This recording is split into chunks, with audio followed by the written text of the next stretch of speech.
In 1941, the British government passed a law making it illegal to sleep rough on common land. They said undocumented movement threatened the war effort. Your grandfather slept outside anyway, with no tent, no cabin, and no one coming to help him. He knew which ditch stayed dry, which hedge broke the north wind, and how to stay warm on a February hillside with nothing but 10 minutes of work. These 25 tricks kept ordinary British people alive, and number 1 will tell you exactly why someone needed you to forget them. Number 25, the debris hut. Your great-grandmother's cousin was a gamekeeper in the Cairngorms in the 1890s. He walked 30 miles a day and thought nothing of it. When the weather turned, he built himself somewhere to sleep before the light went. He did not carry a tent.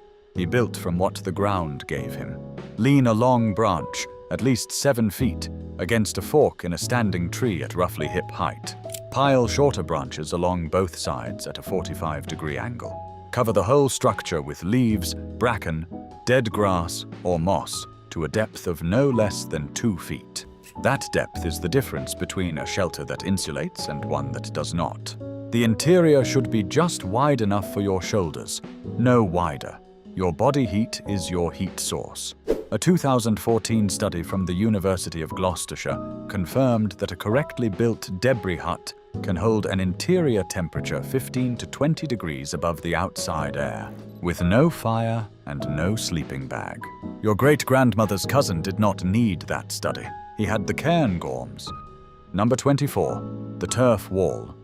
In the Scottish Highlands, they built with the earth they were standing on, cut sods stacked like bricks, grass side down for the first course, and grass side up for every course above, could be raised to head height in a single afternoon by 2 people with a spade. Self-binding, weather-resistant, and because the grass continued to grow within it, self-repairing. Highland black houses used turf walls for centuries, with a dry stone inner wall and a cavity between them filled with organic material. The principle is identical to modern cavity wall construction, an industry worth over £900 million annually in the UK. Your grandfather's version cost a morning's work and a spade. Number 23, reading the wind with a wetted thumb. Before your grandfather chose where to sleep, he read the night's wind direction. Wet the thumb, hold it up. The cold side is the wind side. Wind direction in Britain follows predictable seasonal patterns. Southwesterly winds bring moisture and warmth off the Atlantic. Northeasterly winds come off the North Sea and carry the worst cold. A man bedding down positioned his shelter opening away from the prevailing wind and placed his back against the windward side of any bank or hedge. He also knew that the outside of a bend in any British river is almost always sheltered from the prevailing southwest wind. The wind is the same wind it always was. Number 22, the lean-to with a reflector fire. Your grandfather's generation knew something completely stripped from modern survival education. A fire opposite a reflector is worth 3 fires without 1. A lean-to shelter, 3 walls and a sloped roof open at the front, is only half the system. The other half is a reflector wall of green logs stacked on the far side of a small fire directly opposite the open front. A fire without a reflector loses roughly 70% of its heat to the sky. The Women's Land Army trained in this technique during the Second World War. Reflector fire construction was on the official syllabus. That syllabus was archived in 1946 and never taught again. It worked. It always worked. Number 21, how the hedgerow became a house. In England in 1950, there were an estimated 500,000 miles of hedgerow. By 2000, fewer than 250,000 miles remained. Half the living structure of the British countryside destroyed in 50 years. A mature British hedgerow, hawthorn, blackthorn, hazel, elder, field maple, is not a line of bushes. It is a layered biological system. The interior of a laid hedge contains cavities large enough to sleep in on the protected side.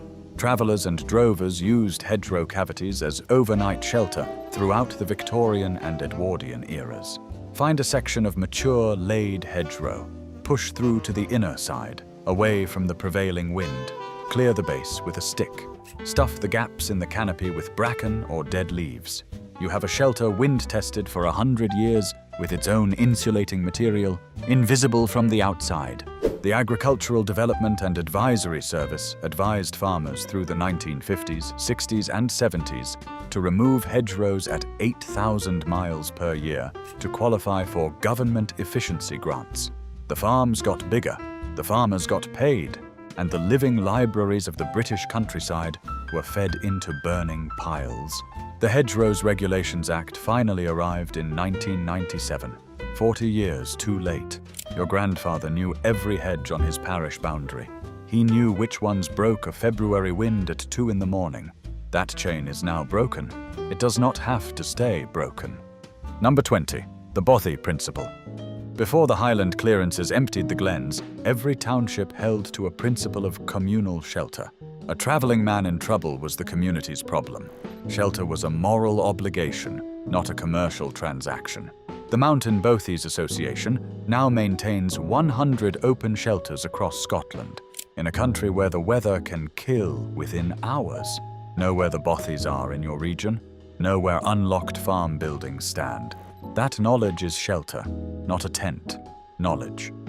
Number 19. Bracken as bedding. Bracken is available in every woodland, on every hillside, in every county of England, Wales, and Scotland from May to November. Cut it at the stem and pile it to a depth of at least 18 inches below your sleeping position. 18 inches compresses to 6 under body weight, and 6 inches of bracken beneath you is the difference between sleeping and not sleeping. Cold comes from below before it comes from above. The ground draws heat from a human body at a rate 4 times faster than still air. The modern outdoor industry sells sleeping mats for between 40 and 180 pounds. Not a single penny of that is necessary if you have bracken, a knife, and 10 minutes. She never bought a mat. She never needed one. Number 18. Dry stone walling as emergency shelter. The dry stone wall is not decoration. A dry stone wall, correctly read, is a shelter system. The north-facing side of a dry stone wall is a wind tunnel. The south-facing side is a heat trap, particularly in the late afternoon, when the stone has spent a day absorbing low winter sun. Your grandfather knew to sleep on the south side, with his body laid along its base, and with any available material pulled over him as a canopy from the top stones. A corner in a dry stone wall, 2 walls meeting at a right angle, is significantly warmer than an open wall. It breaks wind from 2 directions and creates a dead air pocket. A man in a corner, with bracken beneath him and bracken above him, will sleep through a wet October night without a tent. 48,000 miles of dry stone wall remain in the Yorkshire Dales alone. Your grandfather's shelter system is still standing. Number 17. The tallow candle and enclosed light for shelter warmth. In 1709, Britain endured the Great Frost, the coldest winter in recorded British history. The Thames froze solid. Crops failed across 11 counties. The families who survived did so partly because they understood something modern Britain has entirely forgotten. A single candle flame in an enclosed space raises the ambient temperature measurably and continuously. Not dramatically, but enough. A single candle inside a clay or stone lantern with one open face, positioned at the head end of a sleeping space, raises the air temperature within that space by 3 to 4 degrees over 2 hours. In a body already cold, 3 to 4 degrees is the difference between sleep and crisis. The petroleum companies did not destroy the tallow trade because their product was better. They destroyed it because their product required monthly purchase. Tallow could be rendered at home from any slaughtered animal. Paraffin could not. The dependency was manufactured. Your grandmother rendered tallow on a Saturday. She never paid for heating oil because she had not yet been taught to need it. Number 16. The Home Guard Scrape Shelter. Between 1940 and 1944, the British Home Guard trained more than 1.5 million civilian men in emergency field survival. Among the techniques in fieldcraft and battle drill, issued 1942, was the scrape shelter, a shallow trench, 2 feet deep, 6 feet long, and 2 feet wide, roofed with whatever material was available and covered with a thin layer of earth. Dig on the reverse slope of any rise in the ground, Never on the crest, never in a hollow. Cover the roof with 3 to 4 inches of soil. The earth layer is your insulation. The manual noted that a correctly constructed scrape was invisible from 30 yards and retained body heat to make the interior tolerably warm even in January conditions. The government archived every surviving copy of that manual in 1952. It has never been republished. Your grandfather dug this shelter. He was told he would never need it again. Number 15. The fallen tree as structural advantage. A fallen tree is not debris. Your grandfather's generation saw a fallen tree and thought, where is the shelter? The root plate, the circular wall of earth and root that comes up when the tree goes down, is a pre-built windbreak averaging 6 to 10 feet in height and almost entirely draft-proof. In the lee of a root plate, with the trunk at your back and the root wall at your head, you have 3 sides of a shelter already built. Lean branches from the trunk to the ground on the open side. Cover with debris. You have used what the storm already gave you. Your grandmother's village in Shropshire built shelters from fallen timber after the storm of 1929 to house families whose cottages had been damaged. The Women's Institute coordinated it. No council permission sought. Number 14. Rendering fat for weatherproofing. Rendered fat, tallow, or lard was the standard waterproofing agent for leather, canvas, woven wool, and timber in Britain, from the medieval period through to the mid-20th century. Applied hot to fabric and allowed to cool, it seals the fibers against rain penetration without destroying the material's ability to breathe. The modern outdoor waterproofing industry is worth over £120 million annually in the UK and is entirely dependent on petrochemical derivatives. Your grandmother used a tallow-rubbed canvas ground sheet until 1971. It lasted 37 years. She built it herself. She never replaced it. Number 13. Knowing aspect, the south-facing slope. Aspect is the direction a slope faces. In Britain, a south-facing slope receives 4 to 6 hours more direct sunlight per day than a north-facing slope at the same latitude. In winter, that difference can be 8 degrees Celsius in ground temperature, 8 degrees in the soil, in the grass, in the stones, in every surface you might sleep against. Your grandfather chose a south-facing slope for camp or rest without being taught to call it aspect. He called it the sunny side. He knew the sunny side the way he knew his name. The national curriculum removed outdoor navigation from compulsory education in 1988. The rationale was that GPS technology made field observation redundant. 2 generations later, the knowledge of what contours feel like, the warmth of a south-facing bank in October, the cold of a north-facing hollow at midnight, has almost entirely vanished. Between 1991 and 2011, the number of British families regularly camping in wild or unmanaged land fell by 63%. The number spending on commercial campsites rose by 240%. The outdoor industry did not cause that shift by producing better products. It caused it by creating a belief that the outdoors was only accessible with the right products. Your grandfather accessed the outdoors with his eyes, his feet, and 20 years of knowing which way the sun moved. That is what we lost. Number 12. Peat and turf as fuel. In Ireland and Scotland, the peat fire was not an aesthetic choice. It was the only choice. Peat burns slowly, at a lower temperature than wood, and produces significantly more smoke. A shelter heated by peat required a calculated gap at the roof apex, allowing smoke to rise and escape while trapping the heat below. A correctly sized peat fire in an enclosed space could maintain sleeping temperature through a Scottish winter night on a block of peat the size of a house brick, burned over 6 to 8 hours. Your grandfather cut peat. He dried it for a summer. He burned it through a winter. He paid nothing for heating.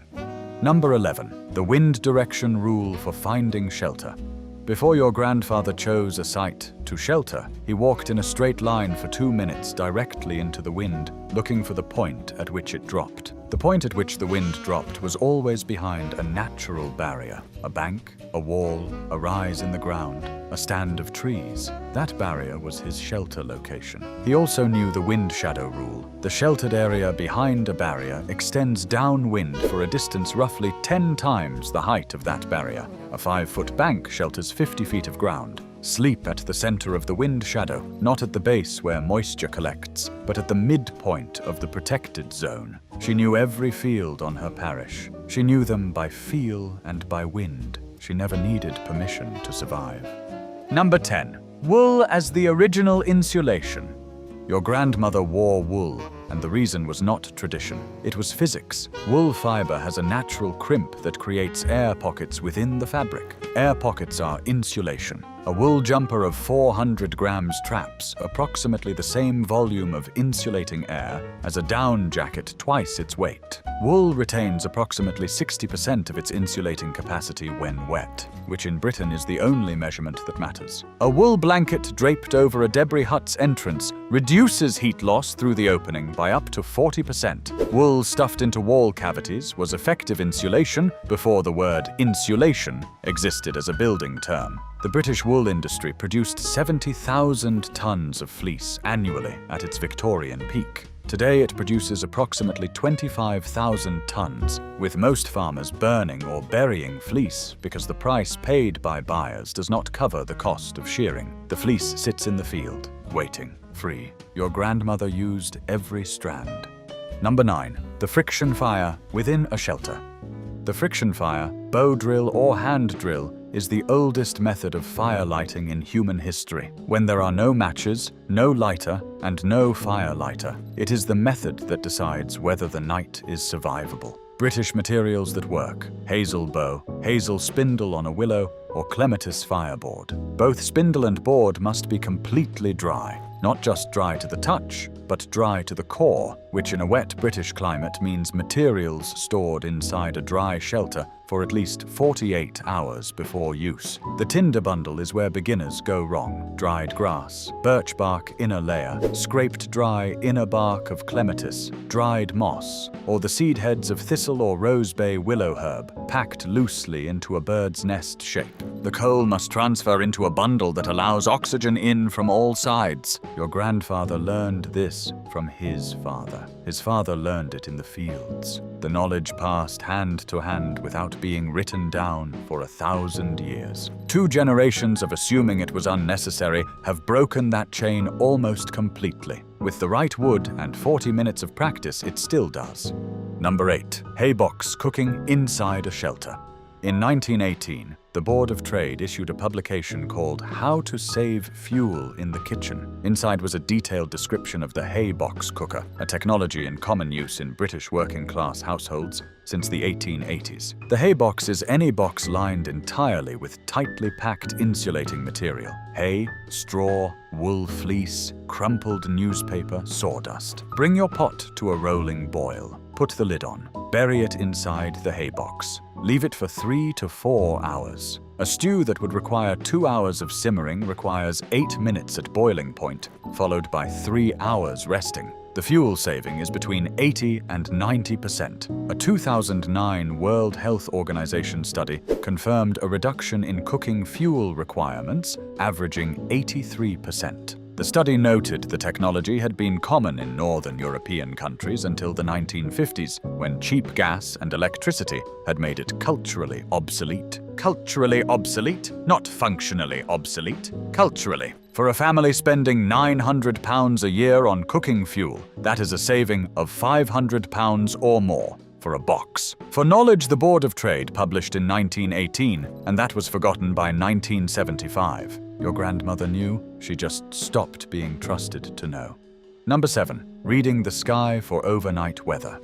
Red sky at night, shepherd's delight. This is not a rhyme. It is meteorological observation encoded into memory across several hundred years of British farming life. Your grandfather knew a mackerel sky, small, high, rippled cloud, means rain within 36 hours. He knew a ring around the moon means rain within 12. He knew that when smoke falls and disperses low rather than rising, air pressure is dropping. He knew that midges in Scotland swarm heavily before a change in weather. A man who knows rain is coming 6 hours ahead builds a roof. A man who does not is sleeping wet. Weather forecasting is now delivered to your telephone by the Met Office at a budget of £170 million annually. Your grandfather's sky reading cost him nothing and required no signal. Both work. Only one is free.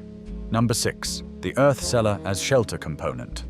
Every farmstead in Britain once had an earth cellar, a chamber dug into the ground to a depth of 6 to 8 feet, roofed with timber and turf. Its primary purpose was food storage, but its secondary purpose, always understood and never advertised, was emergency shelter. A correctly dug earth cellar maintains a temperature of between 7 and 12 degrees Celsius year-round, regardless of external conditions. A chamber that holds 12 degrees on a January night, when the external temperature is -5, is a chamber that keeps a person alive. Dig into a south-facing bank from the north-facing side, so the structure sits within the Earth's thermal mass. Roof with timber bearers and sod. Keep the entrance no larger than a doorway. A curtain reduces heat loss by a further 40%. Your grandfather dug his cellar without permission because no permission was required. He stored his food. He survived his winters.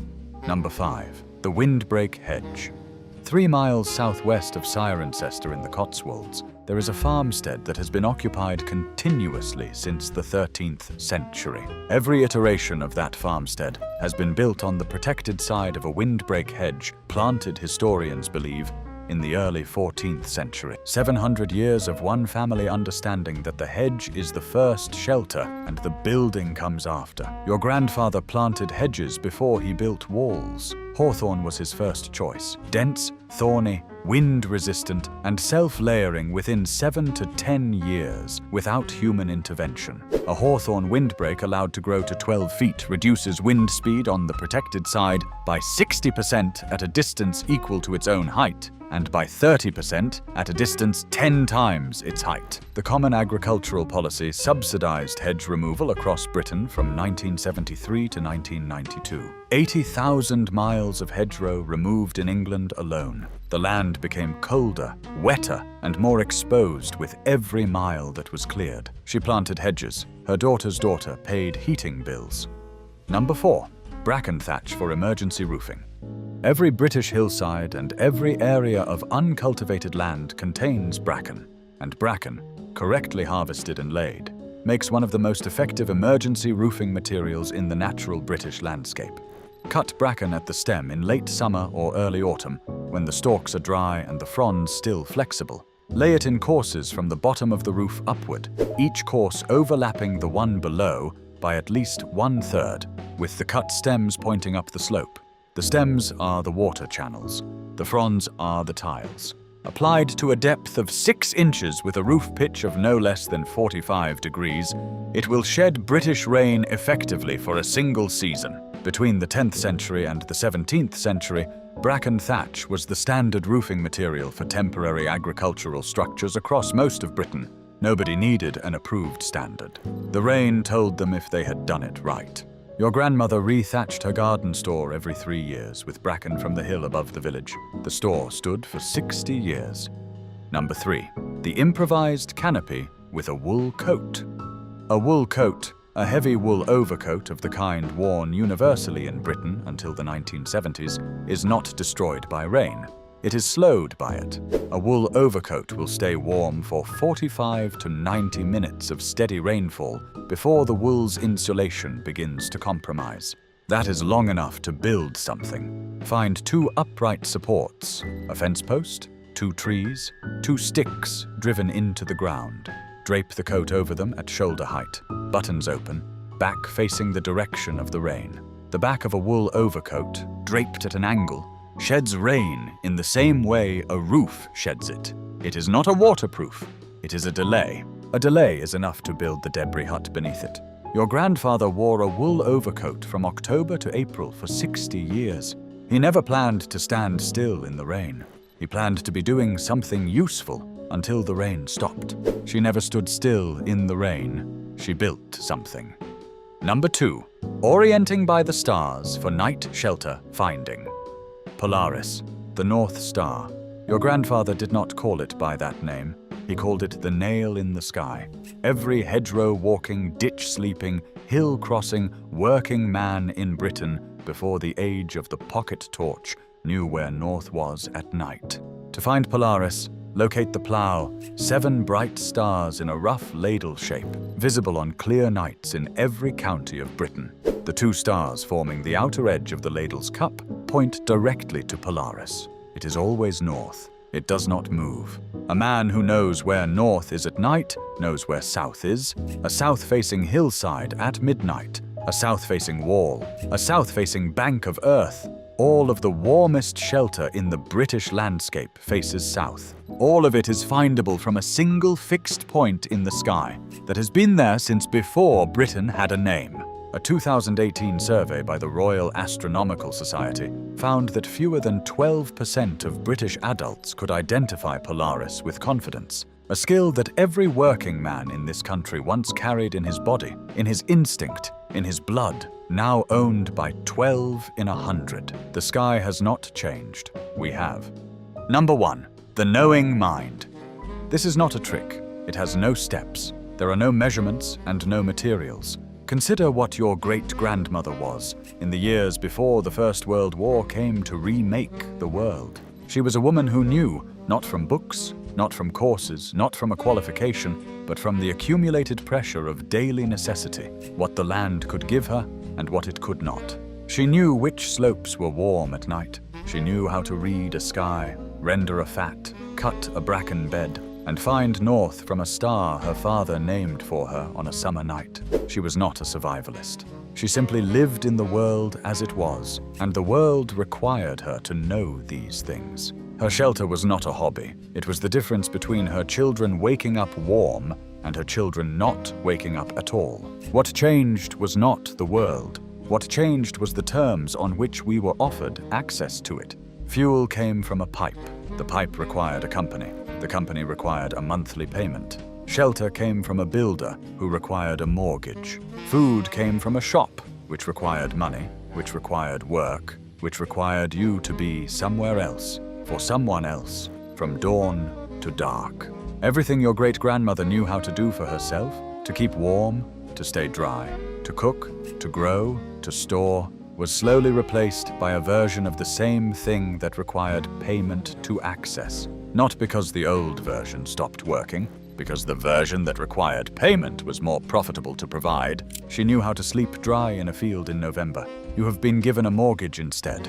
Every item on this list was not a trick used in a crisis. It was ordinary life, carried in ordinary minds, handed from hand to hand across generations, so quiet and so certain that no one thought to write it down. The writing down happened when the knowledge was almost gone. By then, it felt like history. It is not history. It is a capacity that still lives in the land, in the hedge, in the bracken on the hillside, in the star that has not moved. You are not too late. The knowledge is still there.